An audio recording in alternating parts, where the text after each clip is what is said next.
Hey there, so I'm just talking you through how I would suggest you set up your watch for swimming. This is based on my watch, which is a Garmin 735, but most Garmins have a similar menu.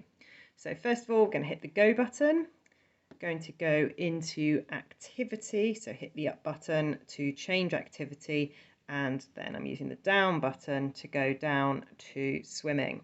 Now you can see I've got lots of different different swims set up in here. You can add as many as you want to. I'll show you how to do that later. But let's imagine that I'm just editing my existing screen. In fact, I'll go not into my existing one just because I don't want to mess that up. So I'm going to go into it and I'm going to hit menu, activity settings, data screens. In there, I choose whether I want my rest screen to be on or off. It's normally on by default, but if you hit that, you can use the button there to toggle whether it's on or off. I want it on, so that means I can see, I've got a special screen that comes on when I'm resting, and it's got the data I want to see on the rest screen. So let's go through and set up that rest screen now. By default, it has 4 fields. We can go into layout and we can choose the number of fields. So I'm using the scroll up and down button here.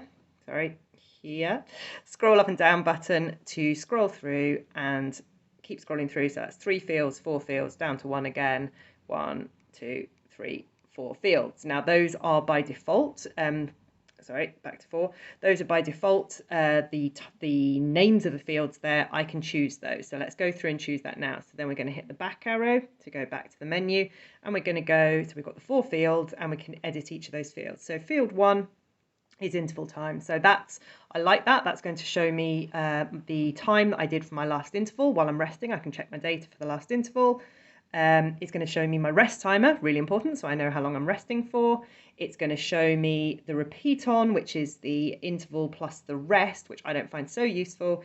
And then it's got the interval distance, so I can check I did the right distance I wanted to. Now I'm going to change that. I'm going to make that repeat on. I'm going to change to time of day because I can't see the pool clock in the pool I swim in, and I want to make sure I'm not late for wherever I need to go yet. So I'm going right down to other fields in there and time of day. And then field 4, I'm going to change that from interval distance. That would tell me the distance for the interval I've just done. I'm going to change that to just distance, so the total distance, so I can just keep track of where I'm on in my set. I'm hopefully going to be able to keep track of the interval while I'm doing it, but obviously that's up to you. So I'm happy with my rest screen, and I can just go there again to check what it looks like. So go in there, the 4 fields, and so I can see I've got interval time, rest timer, time of day, and distance, total distance. So I'm happy with that. Then I'm going to set up the next screen. So I'm using the back arrow, keep going back, and I'm going down to screen 1. So this is the first screen that will show. It's got 2 fields. I like that because that's while I'm swimming. I can't see a lot through my goggles in the water. I can just about see 2 fields there. So I've got my 2 fields. I could change that if I wanted to, and my 2 fields I can see either by, if I go into that layout, I can see them there, or go into each of them to see what they are. They're interval time and interval distance. That works for me. That means as I'm swimming, I can keep an eye on what my time is the time that I'm doing for that interval, and the distance I'm doing.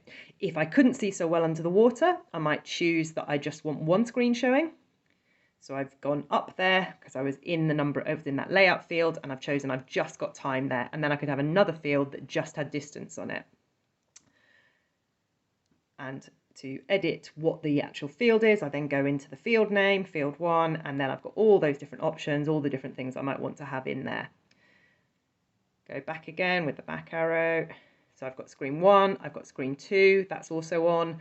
That's giving me, if I look at it in layout, that's giving me my total time and total distance for the whole set. And then I could choose to have another field as well, another screen as well, sorry. I choose normally just to have 1 or 2 screens on, so that screen I've got turned off.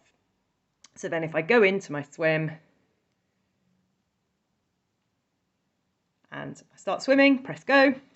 Now remember, your watch doesn't know how far you've swum, it knows how many times you've turned. So each time you turn in the pool, that's when it's going to add your distance up. So it hasn't felt me turn yet, that's why I'm on 0, but if it felt me do a flip turn, it doesn't have to be a posh turn, but it feels me turn around at the other end and come back, then it's going to add, if I'm set my pool 25 metres, it's going to think that I'm on 25 metres and then 50, whatever.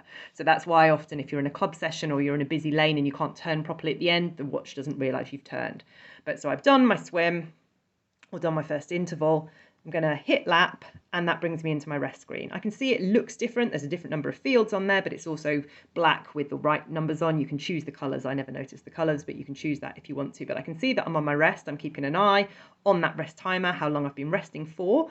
I can see my last interval, how long that took me. I can see I chose to have time of day on there, but I could have my total distance on there, or I could have my interval time, or if I'd been logging the distance, as I say, because I haven't turned around yet, it doesn't know that I've done any distance, but that would be my total distance for the set. So I can see where I am on my set, and then I'm going to press the lap screen again. Oops, off we go, and I'm swimming again. And that's that screen. I've got the total time, total distance. I can't remember whether I had another screen. Yep, so that's just the interval time. So this is just showing me my interval time here. And then if I hit lap again, coming in for my rest. Now you'll have seen as we went down there that I also had drill log. So drill log's useful because when you're swimming doing funny drills, A, you might not want that in your total distance, but B, you're going to be turning in a different way, so your metrics are going to be off. And you don't want it to kind of slow down your total time for the set if you worry about that sort of thing. So I would go into drill log and I would hit the lap button.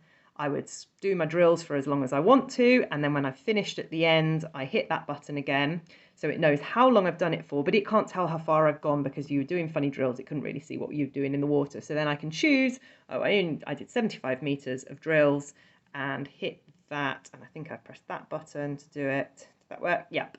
And then I could go back into it, or, oh, no, I always get that bit wrong. So I'm doing my drills again. Hit that at the end, choose the distance, and then I think, oh no, I'm stuck in drills forever. End the drill, choose the distance,